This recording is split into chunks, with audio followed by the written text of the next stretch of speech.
Hey guys, so if you're in seventh grade, you're about to read The Cage by Ruth Minksy Sender. It was intended to be an essay, and she just kind of kept writing. So it's going to be her perspective of her experience through the Holocaust. So by now, you probably should have learned a little bit about what the Holocaust is and some of the historical background with it. So today we're going to read chapters 1 through 3 and answer some questions. You need to go get your notebook and something to write with if you have not done that already. So stop right now, go get some headphones, a clipboard, and something to write with if you haven't done that. So go do that now. Pause this and come back.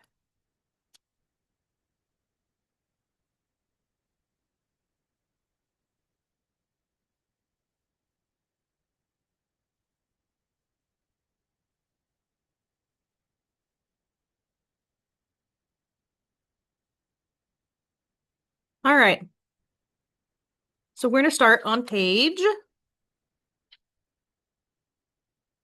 1 with chapter 1.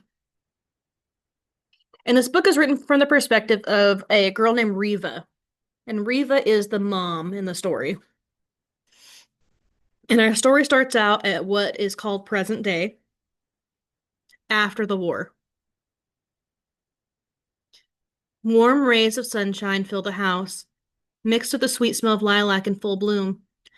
Cheerful sounds of chirping birds reach my ears, a gentle breeze through open windows coming to caress my face. It is spring. It is good to be alive. I feel calm and happy this morning. I had no nightmares last night, and I slept well. No screams, no moans, no cries for help. As a reminder, you should be following along. You shouldn't be playing games. You shouldn't be listening to music. You should be following along with me in this book on page 1. Restful sleep. It happens so very, very seldom. The nightmares fill most of my nights and stay with me through most days. I try hard not to think about them. Keep my mind busy. Remember the joys in my life and my children. And then the night comes. My yesterdays are back again. They become today. My children are in my dreams. I'm a child myself again, and also a mother. I run from the Nazis, and my children are with me. I try to hide them from the Nazis. I know I must hide them to save them, but I have no place to run to. The Nazis are all around us. They point their rifles at us.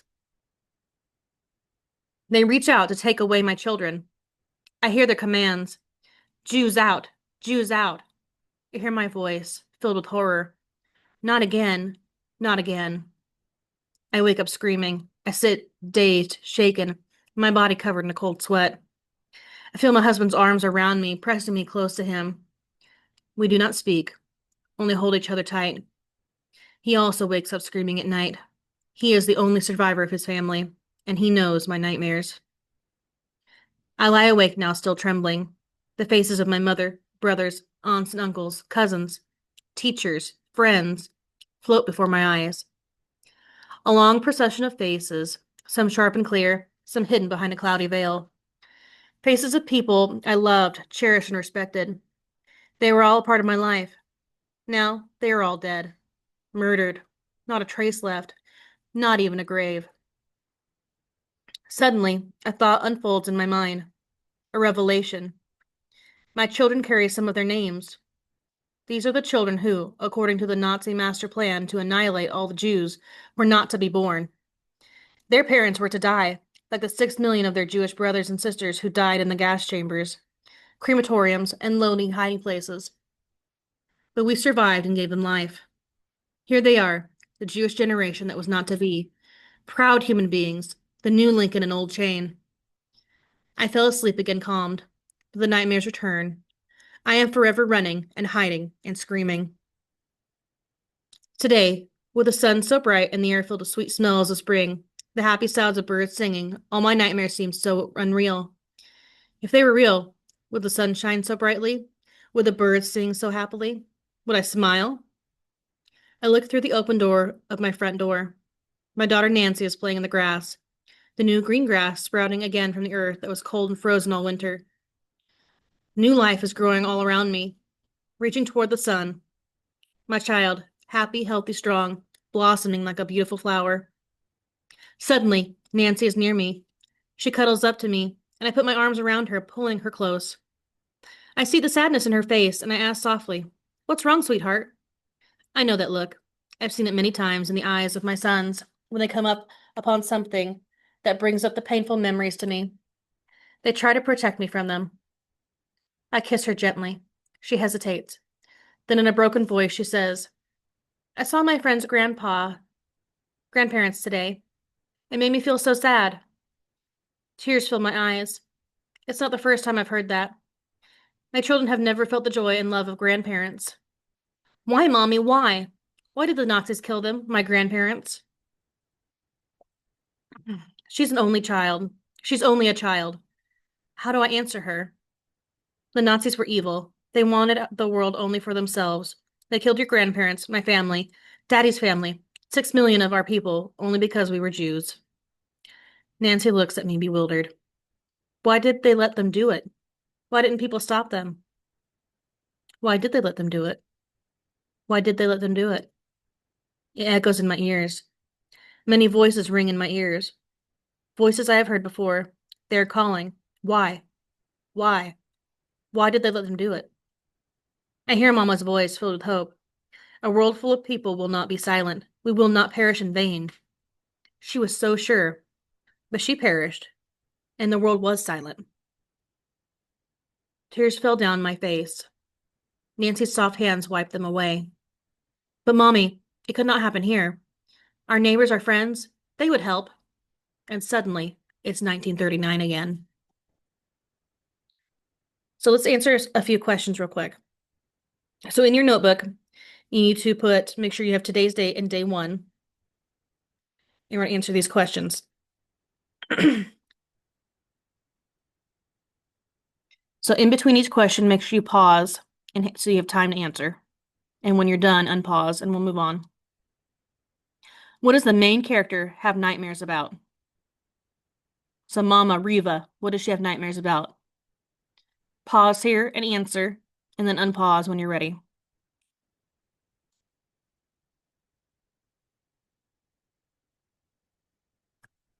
What happened to the main character's family and friends?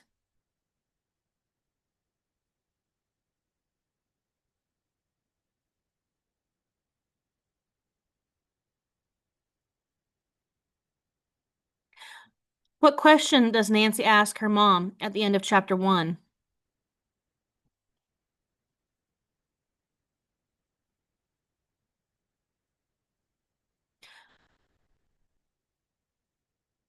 All right, now that we're ready to move on to chapter 2.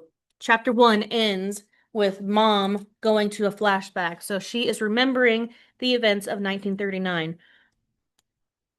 So it's present day, but now she's going back into the war in her head. She's remembering. Chapter 2. Lodz, Poland. It is spring. The smell of fresh paint blends with the fresh scent of the new spring season. Warm and gentle, brings the beautiful holiday of freedom, Pesach, or Passover. The hustle of Pesach is in full swing. The homes we aired, cleaned, and painted. Excitement is in the air. The long-awaited guest is coming to remind us of the joys of freedom and the bitterness of slavery. Mama is busy sewing new clothes for her 7 children. Pesach would not be the same without new clothes and new shoes. She sings a Yiddish song, pushing the pedal of the sewing machine to the rhythm of the tune. Tell me, children, if you know, what is the dear holiday called? Her song and the sound of the sewing machine ring happily all through the house. Miss Gruber, our landlady, pokes her silver gray head through the door of our apartment. Nasha, she calls in her rugged voice. Don't forget you order your matzos today. The holiday is almost here. I see you have a lot to do to get ready. Her eyes take in every little detail of our busy home and stop to rest for a moment at the table laden with all kinds of fabrics. And remember to make something for my Harry Pesach, she adds. She is standing in the open door, too busy to come inside. Mama smiles and calls back. I ordered matzos already, Miss Gruber. I will be ready for Pesach in time, don't worry. From the pile of fabric, she picks up a black satin and silver braid. This, Miss Gruber, is for your grandson Harry, for his new peasant shirt, the same shirt that I am making for my sons. You know Harry is one of my kids, too. Miss Gruber smiles her approval, leaving to make the rounds for her other tenants, to make sure they're all ready to greet the holiday with honor. She stops to admire her pride and joy, the huge oak tree in her yard, its strong branches covered with blossoms. I have the job of cleaning our windows for the holiday, and I see Miss Gruber standing under the tree, proud and stately, just like that old oak tree. I see the tree covered with big green leaves spreading out its branches like a beautiful umbrella, even now, when it is first beginning to sprout.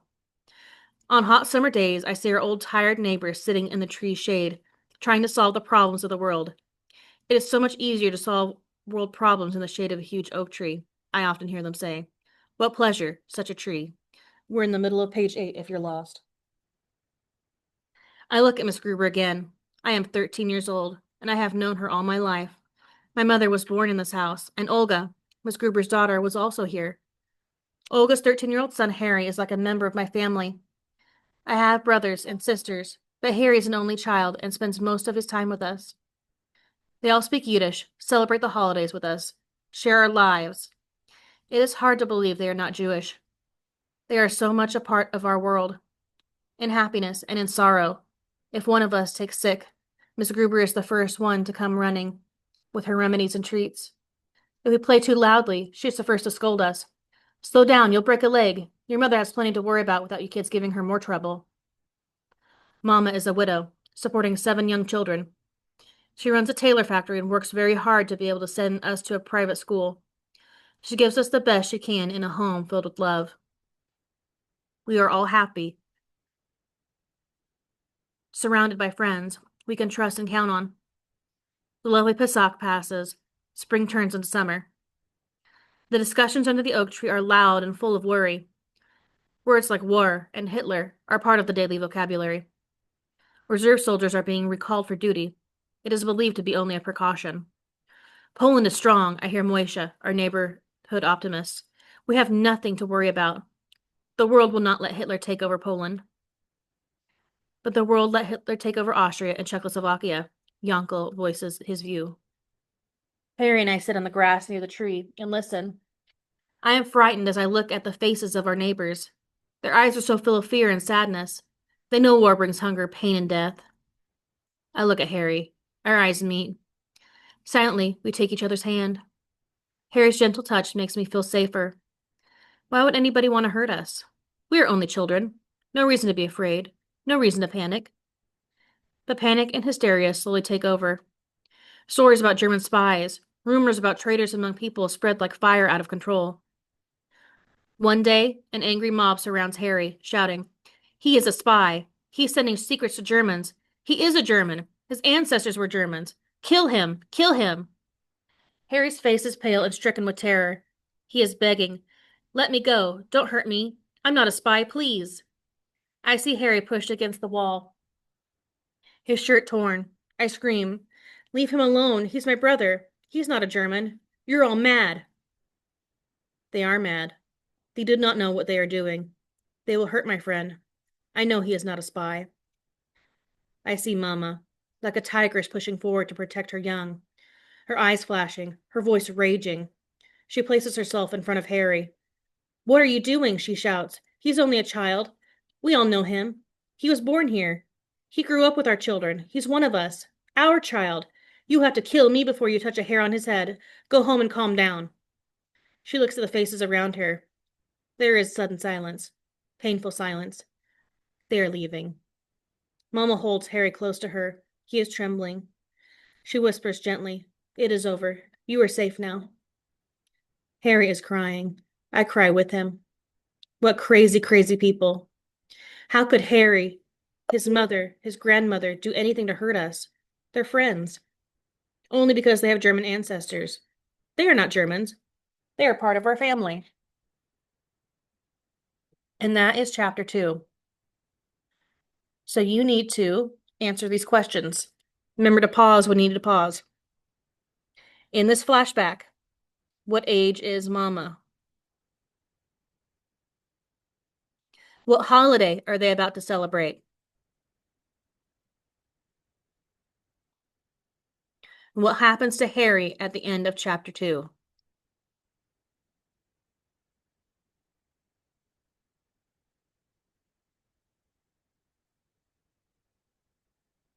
All right, chapter 3. It's September 1939. The Germans invade Poland. They march into the homes of the Jews, giving them 5 minutes to move out, beating and killing helpless people. It is war against the Jews, men, women, and children. A new breed of German comes suddenly to life, Volksdeutsch. Poles who never knew their German heritage dig their past to find a drop of German blood that will link them to the fatherland. They put on swastikas and become Nazis.